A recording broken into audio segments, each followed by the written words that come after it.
My 11 circle. Bowl first. Me, Jarrod, Kimber, talking about what just happened in this game. What just happened in this game? Chris Morris just happened in this game.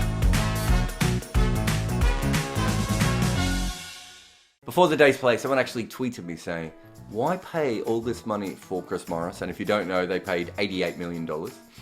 Why pay all this money for Chris Morris and then not bat him further up the order? And the reason is because he can't really hit spin. Also, I think as he actually said in the press conference afterwards, some guys get paid to bat and some guys get paid to slog.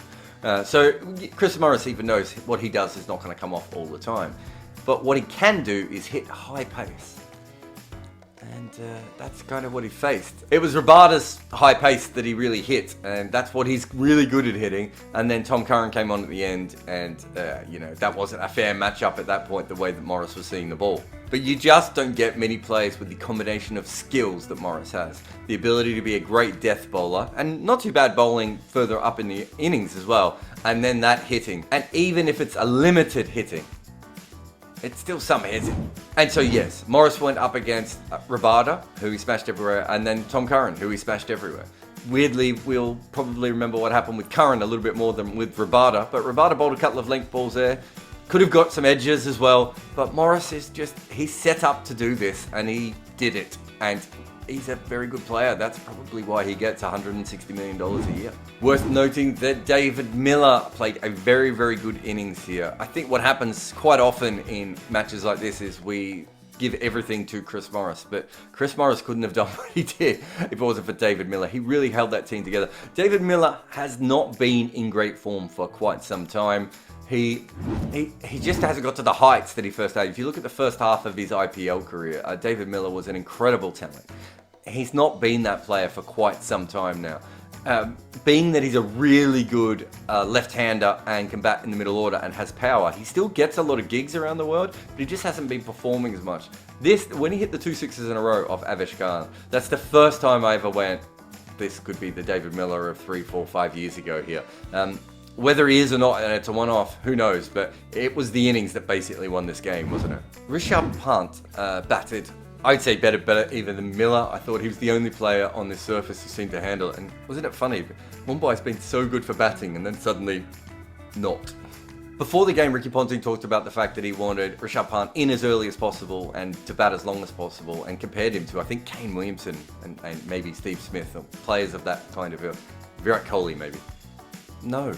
That is not what Rishabh Pant is. Rishabh Pant could be Glenn Maxwell. Rishabh Pant could be AB de Villiers. Rishabh Pant could be the kind of player who bats in the middle overs and can score at over 1.5 runs per ball. There aren't many players like that out there. He's a free spirit. It felt like at times he's a little bit caught between these two roles of Ricky Ponting wanting him to bat sensibly and Rishabh Pant wanting to, smack the ball in the face quite a lot.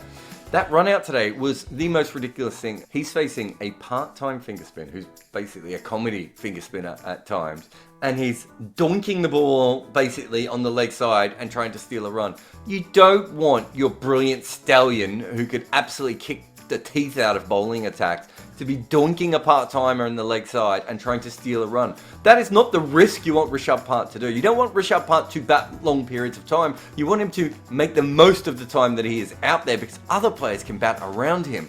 It doesn't make any sense to me. In this particular case, there were early wickets, so maybe he did throttle back naturally. I'm just not sure they're using him the best way they can.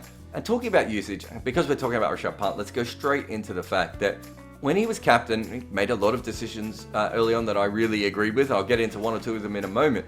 But he didn't bowl out Ashwin. In fact, he didn't bowl out Ashwin when there were two left-handers batting. It's a bizarre thing to do. I can't think of any reason why he thought that Marcus Stoinis would be the player to bowl. Now, it looks worse because of how it ended up. But realistically, look at Ashwin's figures. He should not have had an over of him left on the table. There was no reason for that. And people will go on and on about Tom Curran. Stoinis went for 15 runs in the middle of the game. It was a terrible, terrible decision by Rishabh Pant. I'm not sure, when you're trying to factor in what played a bigger role in the loss, it'd be really interesting if you did a huge sort of statistical overview, if it was him running himself out, taking a risk over a single that no one cared about, or whether it was not bowling Ashwin for 6 balls and bowling Marcus Stoinis when he didn't have to. Think about this Delhi bowling attack for a minute. They have a limit on the amount of overseas players they can have. They have to have a fifth bowler in Tom Curran. They had a local bowler in Avesh Khan. They still have, like, maybe the 7th best test bowling team in the world. Their entire squad is probably in the top 2 or 3. And when you look at flexibility and depth, and, you know, a bench strength, it might be, you know, almost first. It's a ridiculously talented bowling lineup that they have available to them. And it's not that all their bowlers are great T20 bowlers. Like if you look at Chris Wokes, for instance, he's been really good in one-day internationals in the power play, but up until recently not been an incredible T20 bowler. One thing worth noting about Tom Curran is, and he is mostly in this team as a death bowler, and whether you think he's good enough or not, that's a whole different conversation. But remember that he is a slower ball bowler, and there was dew at the end of that game.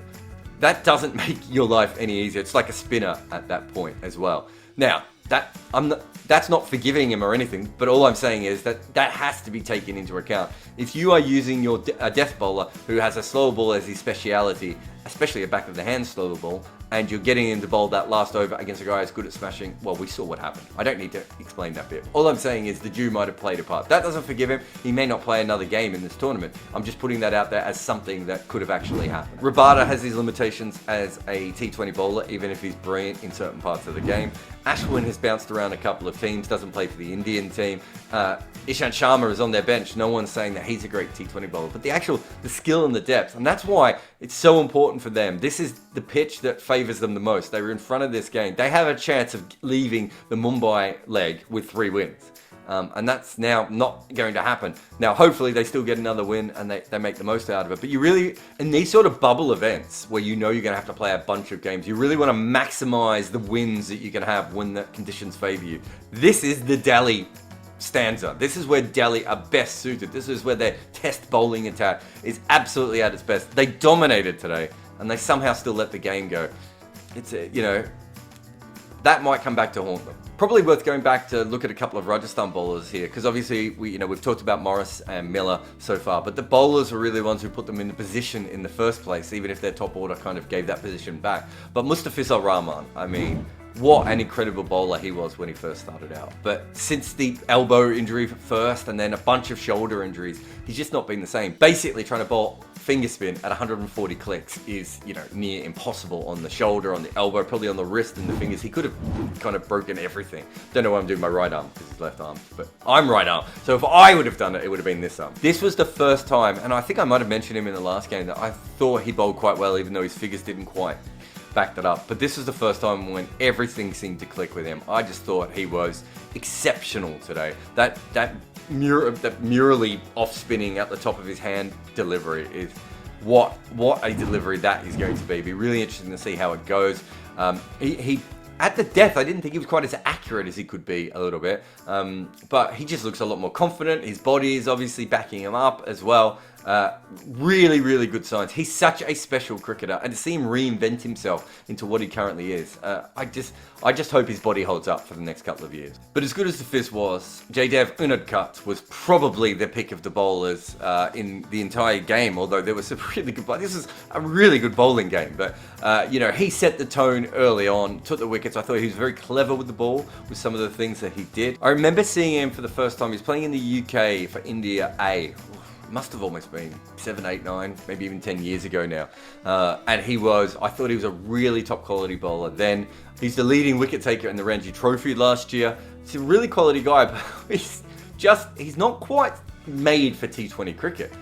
And part of the reason is he probably hasn't been at teams where he can be used in the best possible way, which is he probably needs to bowl his 4 overs in the first 10 overs of a game. And that hasn't really been always the situation he's found himself in. He is a comically bad death bowler and has been for quite some time. But you get him in that good position up early and he can do a lot of good things. If you look at the Rajasthan team at the moment, they actually have a lot of good death bowling options around him. He could actually get away with these 3 or 4 overs up the top more often. So if they're going to use him, he might actually work quite well in this particular team, which is quite funny because it wasn't that long ago that Rajasthan didn't have any death bowling. It's really just about usage with him. He's not an all-purpose bowler. You really have to put him in the exact part of the game that he is at his best. All right, just some fantasy picks for my 11 circle. Why not? Let's just go with some fantasy picks here.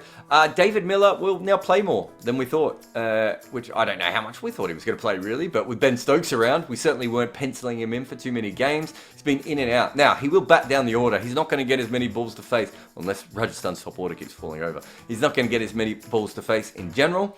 But it's quite clear that he's going to get a couple of games after that. So it's worth just keeping him in mind, I think, going forward.